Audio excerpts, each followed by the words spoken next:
అదే RTV app వార్తల్ని క్షణాల్లో చదివే అవకాశం ఉంటుంది. ఒక న్యూస్ పేపర్, ఒక టెలివిజన్ ఛానల్ మీ చేతుల్లో ఎప్పుడూ ఉంటాయి.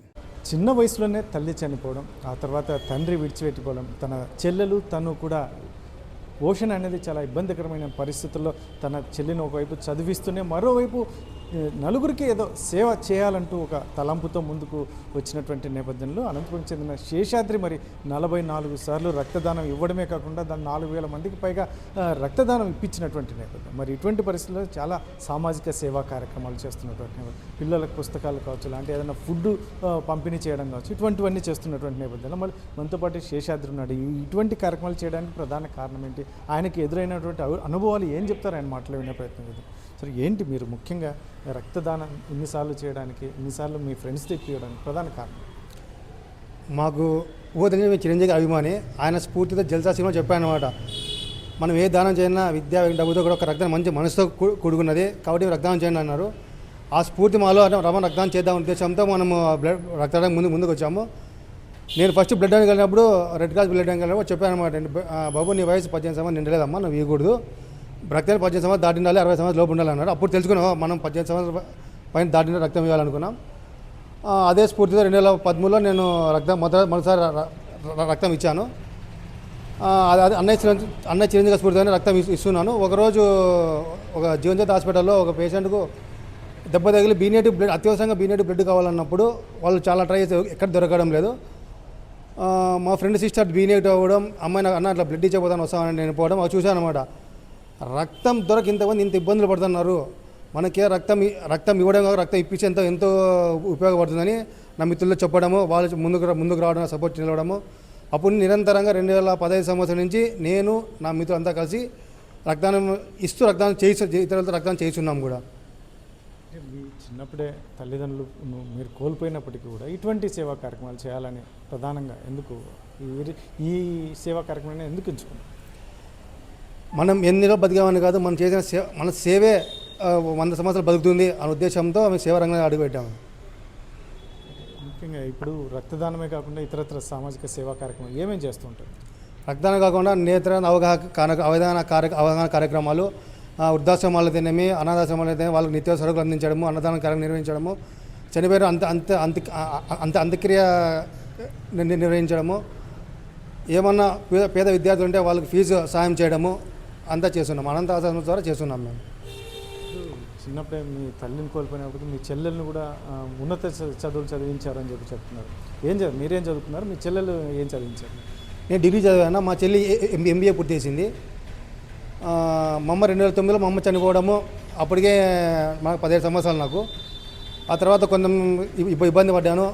నాకు ముఖ్యంగా నిలిచినదే నా స్నేహితులు, వాళ్ళ కుటుంబాలు చాలా నాకు అండగా నిలబడ్డాయి. ఆ స్ఫూర్తితో మనం ఏదైనా సాయం చేద్దామని ముందుకు వచ్చాము. ఏం చెప్తారండి? ఏదైనా ఇన్నిసార్లు రక్తదానం చేయడం, మీరందరూ సపోర్ట్ ఉండడం, మీ ఫ్రెండ్గా ఎలా చూస్తారు దాన్ని? ఏం చెప్తారు?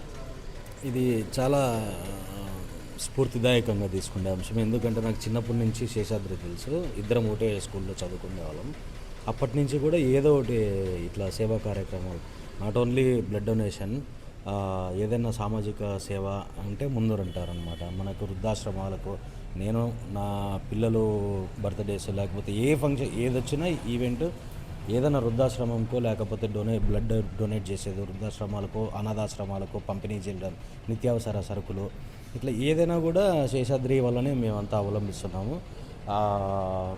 నేను 9 సార్లు బ్లడ్ డొనేట్ చేశాను. దానికి శేషాద్రినే మంచి స్ఫూర్తి. అందులో చెప్పాలంటే ఈ అబ్బాయి శేషాద్రి పడిన స్ట్రగుల్స్ అంతా ఇంత కాదు తన లైఫ్లో. నేను చిన్నప్పటి నుంచి చూశాను కాబట్టి నాకు బాగా తెలుసు. నాకు ఒకటికే కాదు, ప్రతి ఒక్కరికి ఒక కుటుంబ సభ్యునిగా ఎదిగిపోయినాడు.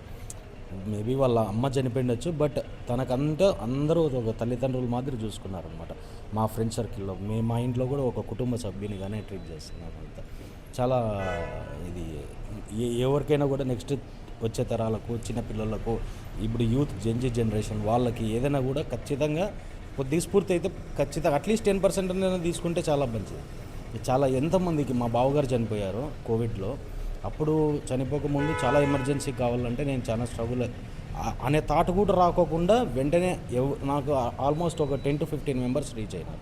నేనంతా శేషాద్రికే కాంటాక్ట్ చేసి అర్జెంట్గా ఎమర్జెన్సీ సిచ్యువేషన్స్లో ప్లాస్మా కానీ బ్లడ్ కానీ లేకపోతే నిత్యావసర సరుకులు ఎవరికున్నా అంతా దాంట్లో అంతా ముందుంటాడు. ఇప్పుడు యువత చాలా చోట్ల చూస్తున్నామా, మా తల్లిదండ్రులు అవి ఇవ్వలేదు అంటున్నారు. ఒకవైపు తల్లిదండ్రులు లేకపోయినప్పటికీ కూడా శేషాద్రి ఈ రకమైన సేవ చేయడం మీరు ఎలా చూస్తారు దీన్ని? ఖచ్చితంగా ఇప్పుడు మనకన్నీ ఉన్నా అదే నాకు బండి కావాలా, నాకు కారు కావాలా, అది ఇదంతా హింసించి కొద్దిగా చేసే పిల్లలు ఉన్నారు. శేషాద్రి అవన్నీ ఏంది లేకుండా డెడ్ ఆపోజిట్లో మనకు సొంతంగా కష్టపడుతూ వచ్చిన అమౌంట్తోనే తన చెల్లిని చదివించుకుంటా, ఇంటిని ఓ పక్క చూసుకుంటా, ఈ సేవాకి సంబంధించిన పనులన్నీ చేసుకుంటా, నిజం చెప్పాలంటే ఒక ఇన్స్పిరేషన్గా తీసుకోవచ్చు. అంతే, డెఫినెట్లీ అది అలాంటి వ్యక్తిత్వం అందరికీ కూడా రాదు సార్. ఎందుకంటే మనకు ఒక 10,000 ఆర్ 1 lakh ఒకరు ఉంటారు అంతే. అట్లా అంటే ఏమీ ఆశించడు, ఉండేది ఏమీ ఆశించడు, మరి ఏమి ప్రతిఫలం ఆశించుకోకుండా. అది సార్. ఏం చెప్తారండి ఇప్పుడున్న పరిస్థితుల్లో జనరేషన్, ఎందుకంటే నాకేంటి అని ఆలోచన చేస్తున్నటువంటి నేపథ్యం, ఇటువంటి పరిస్థితుల్లో శేషాద్రి ఏంటి? ఎందుకంటే ఎటువంటి స్వార్థం లేకుండా ఒకవైపు బ్లడ్ బ్యాంక్, మరోవైపు రక్తదానం ఇస్తూ స్నేహితులతో కలిపి అనేక సేవా కార్యక్రమాలు, దీన్ని ఎలా చూస్తారు మీరు ఒక ఫ్రెండ్? నా పేరు సురేష్. నేను 39 సార్లు రక్తదానం చేశాను. నాకు ఈ సేవా కార్యక్రమాల ద్వారా శేషాద్రి అన్న పరిచయము. కోవిడ్ టైంలో ఏంటంటే బయటికి రావాలంటే భయపడే పరిస్థితులు. అలాంటి టైంలో బ్లడ్ బ్యాంక్స్ అన్నీ ఖాళీ అయిపోయినాయి. ఏదైనా ఎమర్జెన్సీ కేసు వస్తే బ్లడ్ లేదు. అలాంటి టైంలో సో ఏదైనా కావాలన్నా ఏమున్నా కూడా శేషాద్రి అన్నకి కాంటాక్ట్ వచ్చింది వేరే వాళ్ళ ద్వారా. అప్పుడు కాల్ చేసినప్పుడు ఎప్పుడు కూడా బ్లడ్ లేదనకుండా అట్ ఎనీ కాస్ట్, ఏ పరిస్థితుల్లో అయినా లేట్ నైట్ ఫోన్ చేసినా, ఇలా డెంగ్యూ ఫీవర్ ఉంది, ఇలా ఒక పిల్లోడు వచ్చాడు, ఇట్లా కావాలి అని అంటే లేట్ నైట్ 10:30 కూడా రెస్పాండ్ అయిన రోజులు ఉన్నాయి.